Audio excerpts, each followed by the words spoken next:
Hello, everyone. So since today's guest is involved with the oceans, I thought it appropriate to pull a few words from a seafood menu, which said in Spanish, rape a la manera, which basically means monkfish seafood. But rape, spelled R-A-P-E, was spelled on the Spanish menu in English as rape the sailor. How very appetizing. So, today's guest is Diane M. Byrne. She is one of the best known and most highly respected yachting journalists worldwide.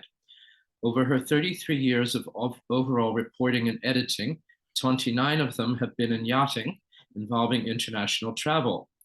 And she founded megayachtnews.com in 2007 and continues to operate the site today, overseeing all aspects of content creation and design. Welcome, Diane. Delighted that you're with us.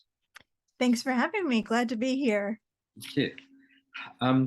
Perhaps you could start by telling us a bit about your background. And yachting is not a terribly common profession.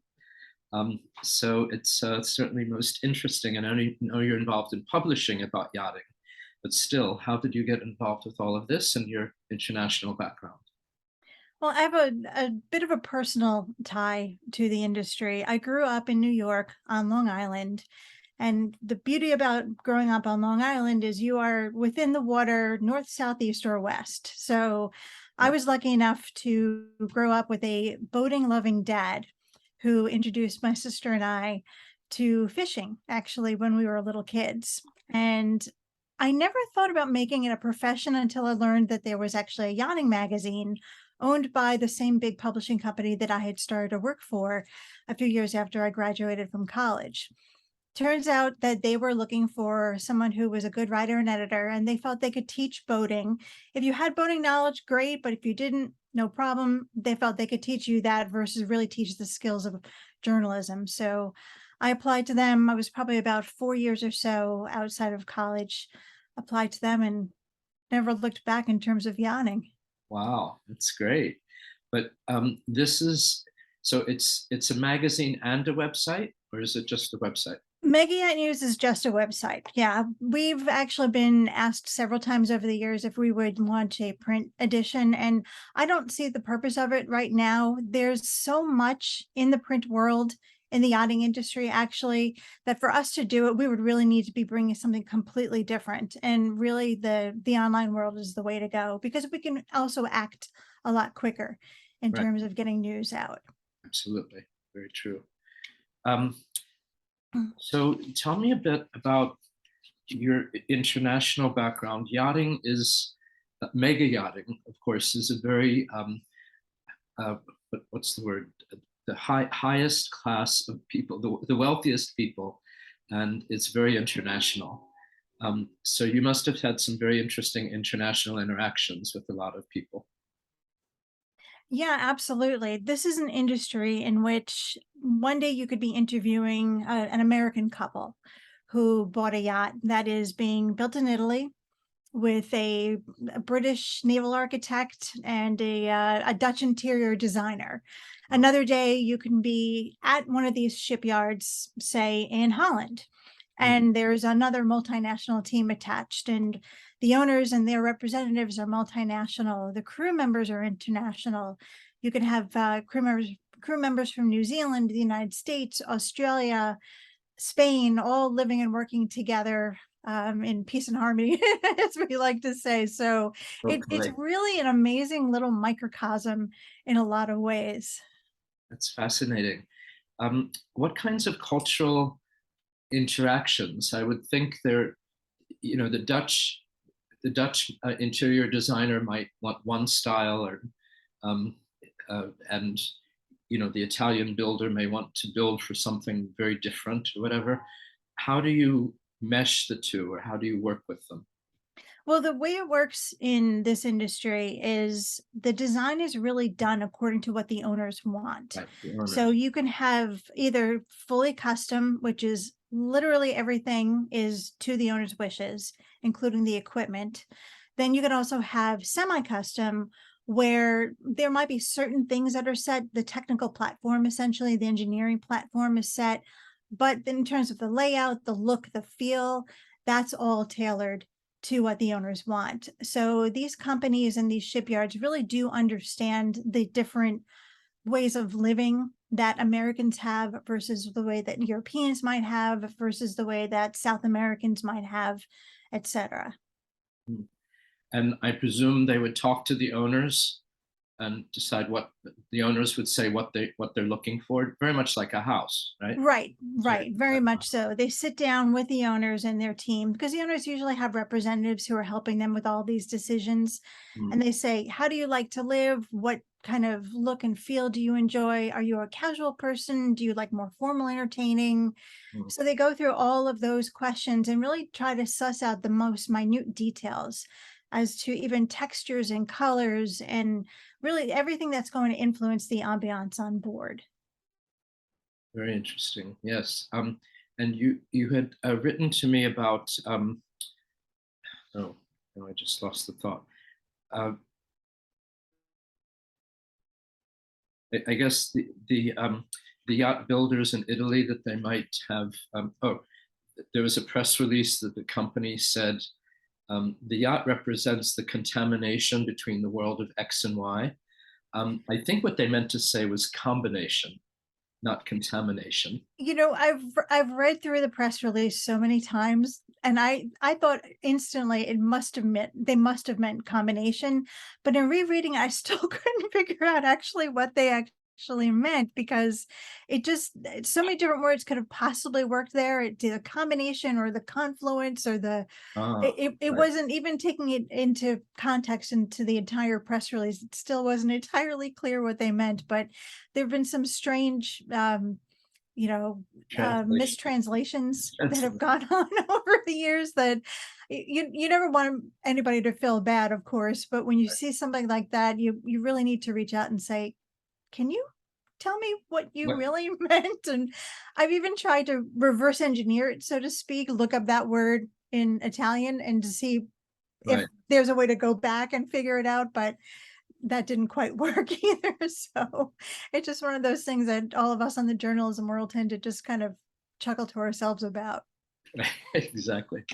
Of course, you can ask the Italian writer what it meant, what he wanted to say in Italian, and then go from there. But hard to find these people. Yes. Um, Yeah. what about the cruise, the multinational cruise? Very often on uh, ocean, not ocean liners. Yeah, ocean liners. They have multinational crews from really all over the world, mostly third world countries, and presumably these people speak English. But have you encountered issues of how do you meld the different cultures from different countries in the cruise? Well, in yachting, the crews tend to be from the United States, various places in Europe, Mm, Australia, and New Zealand. Some Ukrainian, some Russian also over the years, but they're pretty much more Western, so to speak, countries in a lot of ways. So there's already kind of an understanding of a certain level of service that would be wanted on board and would be needed.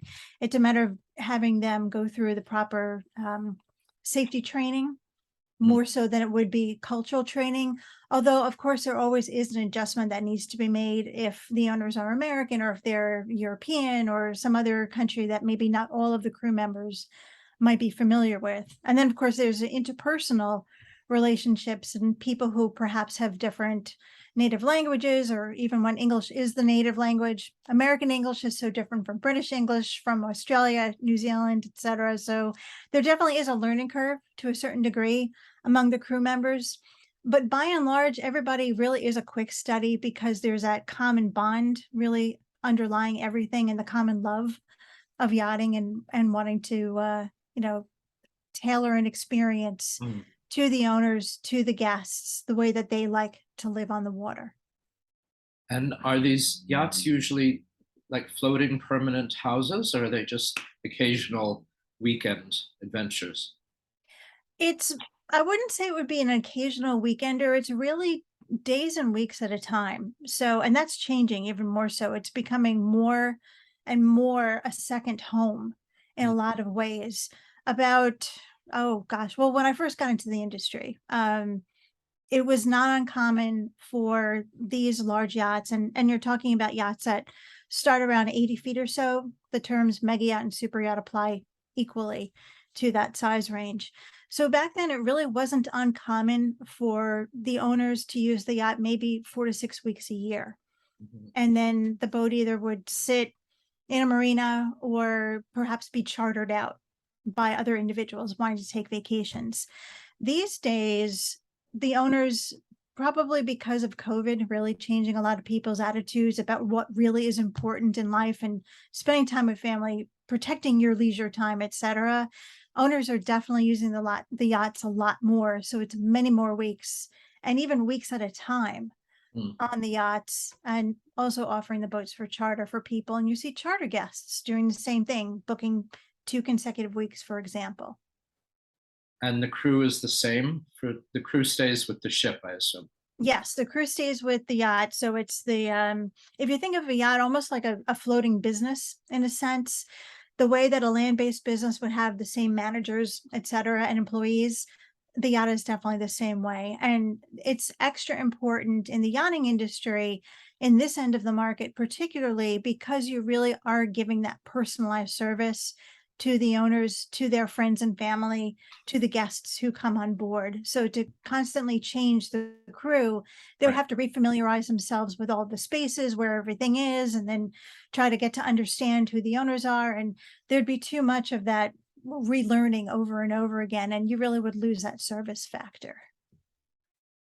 But if you've got different nationalities, I don't know, Chinese one week and Arab another week and Brazilian a third week, um, then in a way, those are the owners, and you're tailor. The crew has to adjust to the different cultures, right? So, have you had any issues, or have you had any experiences or stories where those issues have arisen? Well, I don't know of any offhand in terms of the owner guest interaction, because if there is an issue, it's tended to be kept quiet, confidential, because discretion is pretty important on these yachts. Right. I can say though that when it comes to the training that the crew go through, as much as there is the safety aspect, there's also that interpersonal skill training that goes on. Hmm. For example, with the stewardesses, they will learn bartending skills, they learn service skills, and there's a difference between, say, French dinner service and Russian dinner service and even American dinner service. So they learn those differences and they can adjust accordingly to the owners when they, and the guests, of course, and the charter guests when they come on board, and make sure the proper service is being done according to what the people enjoy. Knowing if somebody's from Europe, obviously they're going to be doing more of that French service. So certain things like that, just kind of they know automatically how to adjust to. There is a story though I can share from a good friend of mine who did work on board yachts for many years. It was a misunderstanding due to accents and not being fluent in a particular language. So my friend happens to be American, and even though she studied Spanish in school, like a lot of people do, it really was of no use to her on board a yacht where her colleagues were French. So one day, one of the stewardesses said to her in her beautiful French accent that she needed my friend to go ashore and pick up something for the owner's wife. They were in the south of France. The owner's wife had gone shopping, and the shops held onto her packages. And when the boat was going to be departing, it was a matter of practice to alert the shops and say, we'll be leaving within the next 24 hours. And the shops would gather everything to be picked up and brought back. So my friend was asked to go pick up all of the items that the madame had shopped for. And your friend was a stewardess on the boat, is that right? Yes, she was a stewardess on the yacht. So she is told which stores to go to. So she's walking up and down the main boulevard and looking at the signs and thinking, I don't see anything that sounds like uh, Hermes. She kept thinking it was Hermes. It was part of the instructions were verbal and part of her instructions were handwritten because there were a number of shops to go to. So they gave her a written list of all of the shops. And she's looking at the list and she's looking at the signs and she's thinking, I can't figure out what this one shop is. Okay, well, I'll just do the rest of the list and come back. She does the rest of the list, comes back, still cannot figure it out, goes back to the yacht and speaks to her colleague and says, I can't figure out where this shop was. I know you said it's on the main boulevard, but for the life of me, I just didn't see anything that said that, that said Hermes. And and the stewardess looks at her and says, it's Hermes, Hermes. So she misunderstood the proper pronunciation of the store. Thinking it's sort of like HERMIE' or something. Yeah, she really just could not figure out why there was nothing that matched what she was thinking in her head and what she thought it actually Right. was supposed to be pronounced, how it was supposed to be pronounced. It's funny. Yes. Um, I guess in terms of we had also talked separately about the construction of the boats, that the Europeans tend to want the galleys in the bottom. Is that right? Or the galleys, the kitchens, basically in the bottom of the boat, of the yacht, and Americans and others would like it on a higher level. Is that correct? Yeah, so traditionally, the Europeans have wanted a bunch more of a separation between the guests and the crew. So the galley, and as you've rightly described, the galley is the kitchen on board a yacht. The galley has gone on the lowest level, really amid the crew's own quarters, their staterooms and their own little lounge area and their small dining area.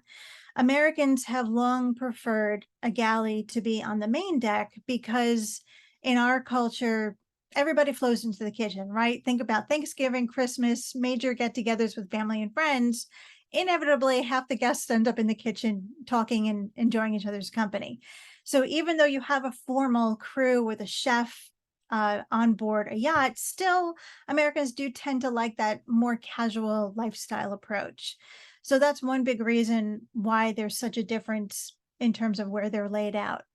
Now, interestingly, more Europeans have come around to the idea of a galley being on the main deck in Oh, terms of it being better for the crew and therefore better for themselves so that food can be delivered a little bit more swiftly, either straight out into the dining area or to the upper levels of the yacht. very interesting how that um, cultural mix has happened. Um, has there ever? Do you know of a case where, for example, let's just pull a country, from Fiji, for example, the owner for the week, the person who rents the yacht for the week is from Fiji or some culture that the crew knows nothing about. Do you have any idea how they deal with it in that case? Well, if there's a culture that they're really not so familiar with, the captain ahead of time has already received what they call a preference sheet Uh, from that the owners actually, or not the owners, I should say, the charter guests will right. fill out. And it describes not just the foods and the activities that they prefer, but Mm, it'll also give a sense of how they want to live in the week coming up. For example, are they looking to really just relax, and not really do much, really not be bothered, so to speak, very much? Or are they looking for a much more active and interactive even experience? Are they very social? mm, Would they be interested in even just sitting in the wheelhouse while the captain's driving to the oh, next destination, so to speak? right. So those little hints actually go a long way towards helping the crew figure out the right way to approach everybody when they first come on board. And of course, in the ensuing hours and days, they also get the sense of whether they're open to being, um, having certain suggestions made, or if they really just want the meals and the drinks and things brought in and just have their private time and just be left all to themselves. It's fascinating too. Sort of a cheat sheet in the beginning. Yeah, yeah, absolutely. And it really is so helpful on so many levels because they really do strive to provide that personalized service. Mhm. It's really unlike anything you ever would have in a resort, for example. Even the most exclusive resorts still have large groups to a certain degree. So Mhm. there really isn't so much of that one-on-one attention. But with these guests on these yachts, you can actually have a one-to-one crew to guest ratio. Wow. Approximately how many guests and how many crew members on a typical yacht? I don't know what typical means, but 80 foot or whatever. You could have, say, anywhere from 6 to 8 crew on the small side and easily about 8 guests, including the owners, up to 36 passengers, Oh, including again, and owners. right. And the crew complement can be even higher than that. The larger the yacht, the more technically advanced it is, and therefore also the higher the manning requirements there are according to regulations that are in place internationally. So you could have double the crew complement to the guest complement in cases Mm. like that. You could even have higher than that too, because there could be personal assistants involved as well. So Oh, you'll have the crew who are safely manning the vessel, and then additional crew slash staff, and even just straight up staff mm. who are personal assistants, etc. Nannies, for example, also with families. Certain areas, there may even be the need for an additional pilot, as they're called. There are certain areas of the world where large vessels, whether they're yachts or they're commercial ships, need a pilot to bring the vessel into the port. The pilot is someone that the port designates as someone who is the person to know the area, know the waters, know the trickiness of coming in and out. Mhm. So the port requires this individual to come on board and literally do the driving Oh, as the boat comes in. yeah, I often thought that the pilots are on like little tugboats or something near the cruise liner or something, sort of steering or guiding the ship out to sea. Right, right. But Yeah, it's really a regulatory requirement for certain regions of the world, and they do it based on the volume of the vessel. These cruise ships are a great example. A cruise ship is a massive, massive vessel. So that has a significant amount of volume. It's not as easy to, or well, I guess depending upon your experience, maybe it's not as easy to steer something like that compared to your average little 20-footer, right? right, So they want someone who's got a lot more years of experience and who knows those waters like the back of their hand right, to bring those vessels in.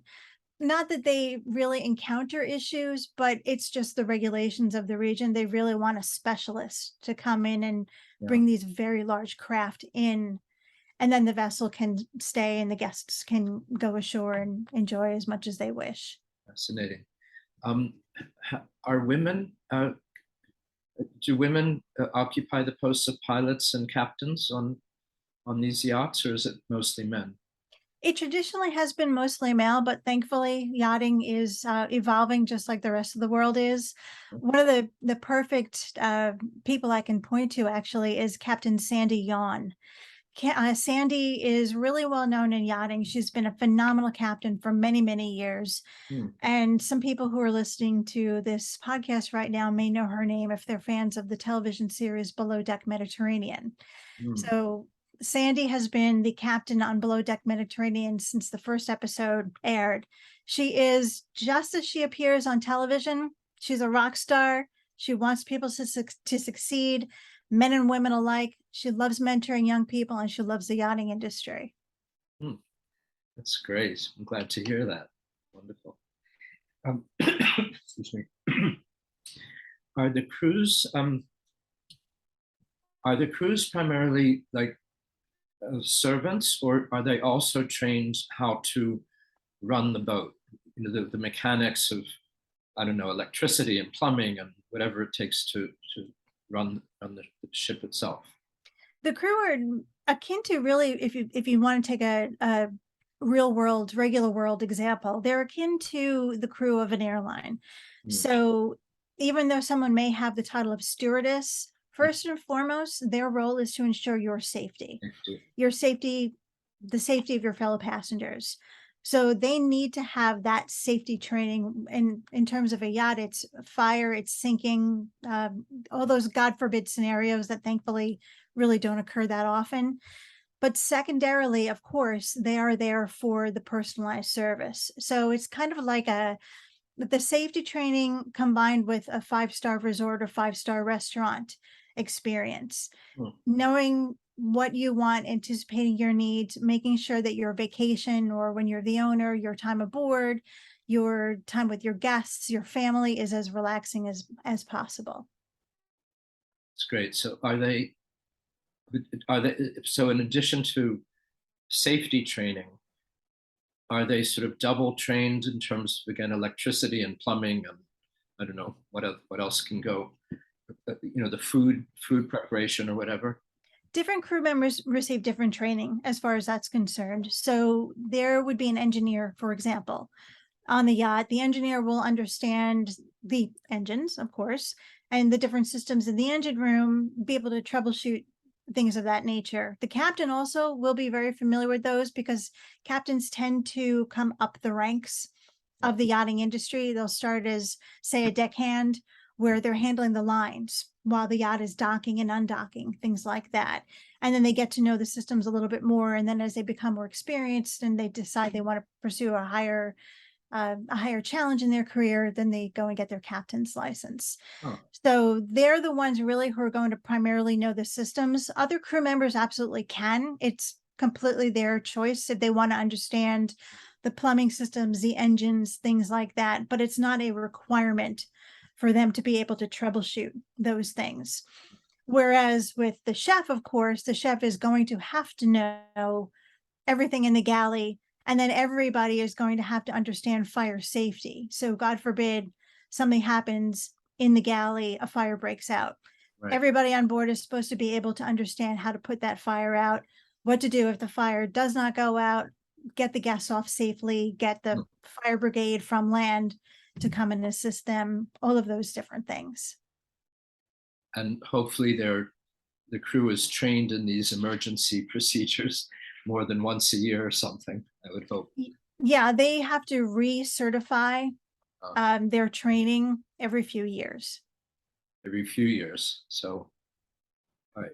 Hopefully, when you invite me onto a yacht, then the crew will be very, very trained to know what to do in case of an emergency, which of course will not happen. That's good to know. Um, have you ever encountered any international blunders, I guess, with yachting in terms of again, cultural, you get the Hermes example, but any other cultural misunderstandings or business misunderstandings? Or, I don't know. You know, there was one experience I had, oh gosh, this has to be close to 25 years ago.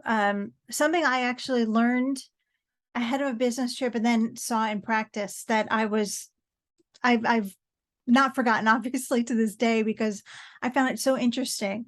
So I was preparing to go to a show, a yacht show that was in Germany. I hadn't been to Germany before. And thankfully, as I registered for my press badge, the media team for the show sent a whole packet of information about not just the local area, but also how to do business in Germany. And there was a brochure in the packet as soon as I opened it up that right on top, and it said how to do business in Germany.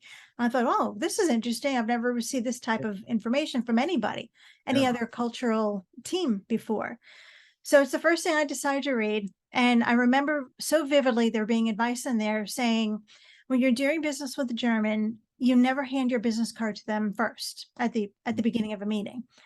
And I thought to myself, well, who does that? How could you just essentially, before you even have a conversation, say, here's who I am, because you don't even really know each other yet.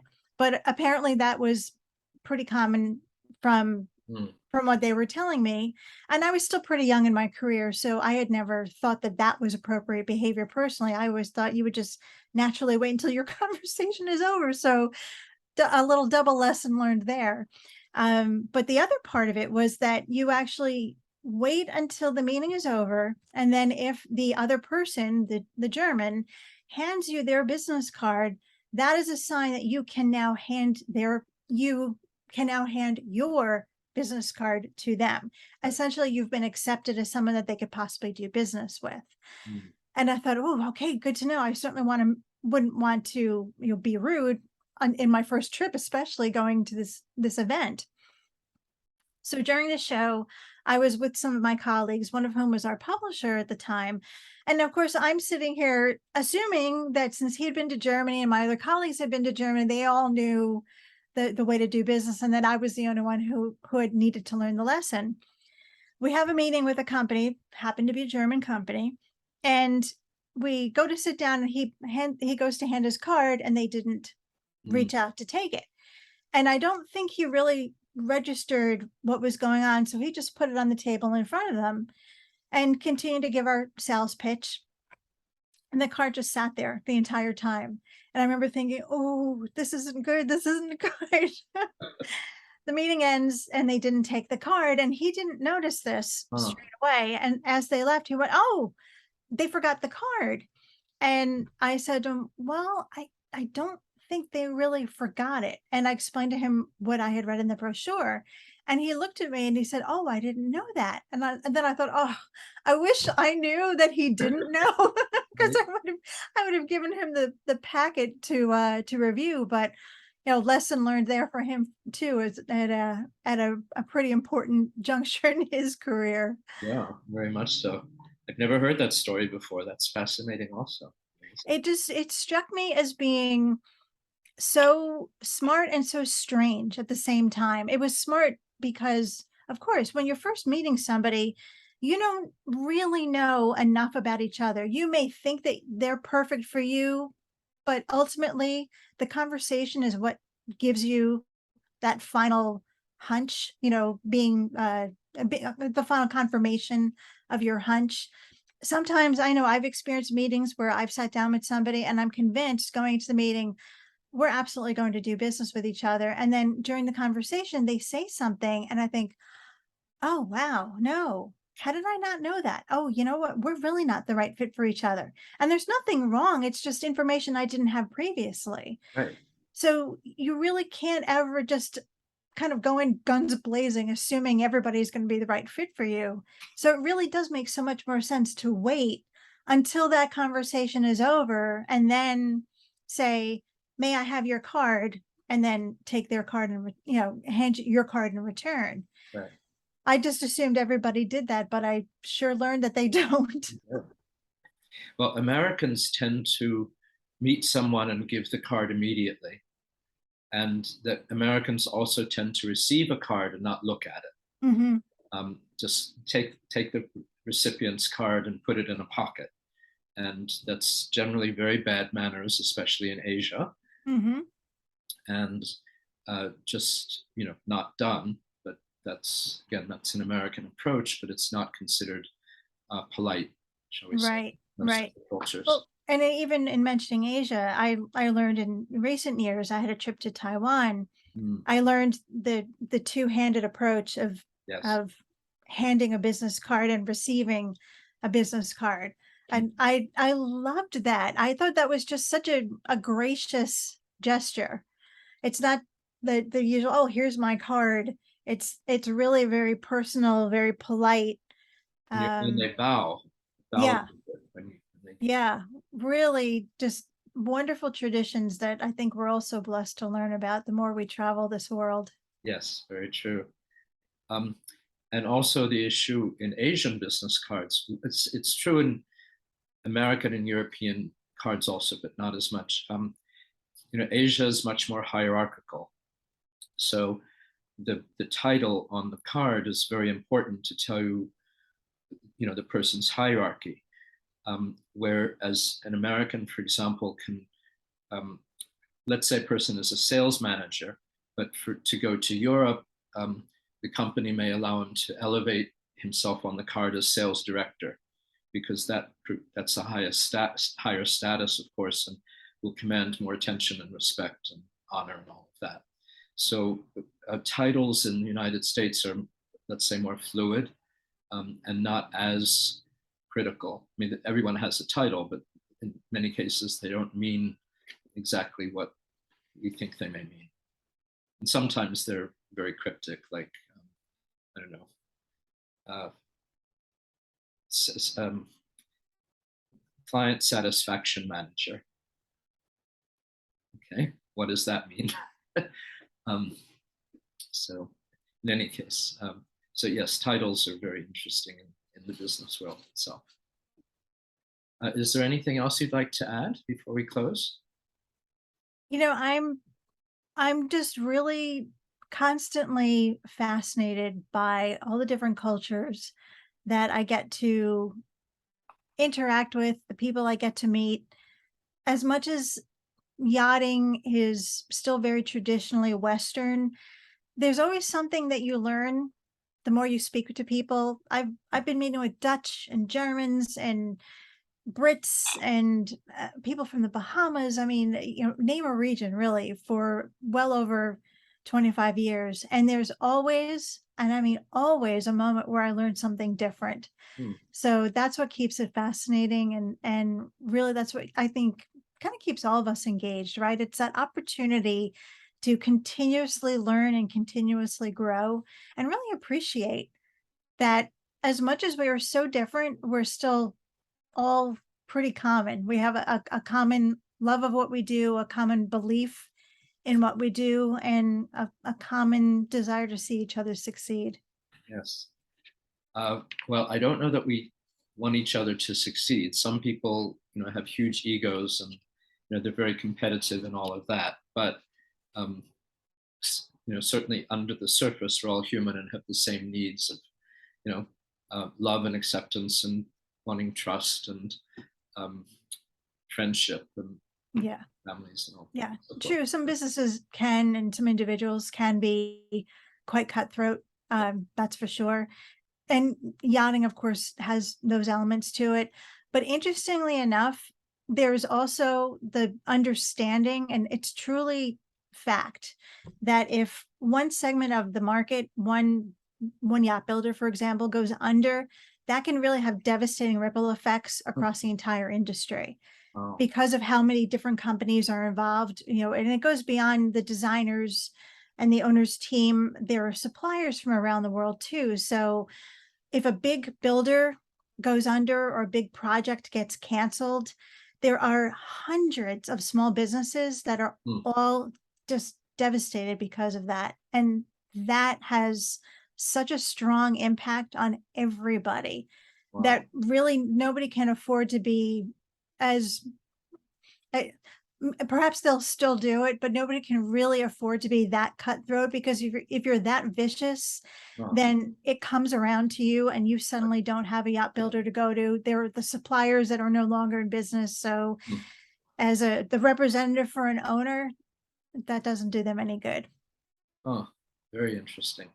But even so, the small businesses could still sell their products to other yacht builders, right? Well, if they've custom made something for a particular project or a Oh, series of okay. yachts, Yes. they can't necessarily just turn and give it to somebody else because it's not off the shelf. Right. So that can really, really be devastating. A lot of that goes on in yachting, even on a series production. Oh. It's not off the shelf, so they can just make up business elsewhere. Hmm. It's really tailor made still for, it might be tailor made for 10 yachts that are going to be built over the course of 3, 4, 5 years, but it's still made for just those projects. Oh, very interesting. So yeah, it's a very different kind of international business in that Hmm. way. Yes. As large as it is in terms of an international footprint, is still very, very small. It's Hmm. fascinating. And are most of these manufacturers in the Western world, or are they scattered all over Latin America, the Arab world, Asia? Yeah, they're primarily Western. So Holland, Italy, Germany, United States, a handful in England. Those are the primary countries. Hmm. Taiwan, actually, you'll also see a number in Taiwan.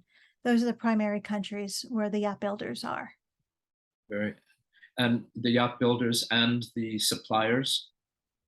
Yeah, the suppliers are in the same countries. Oftentimes, actually, there are nice little communities right near the shipyards. Oh, So the suppliers are within a few miles to a few hundred miles.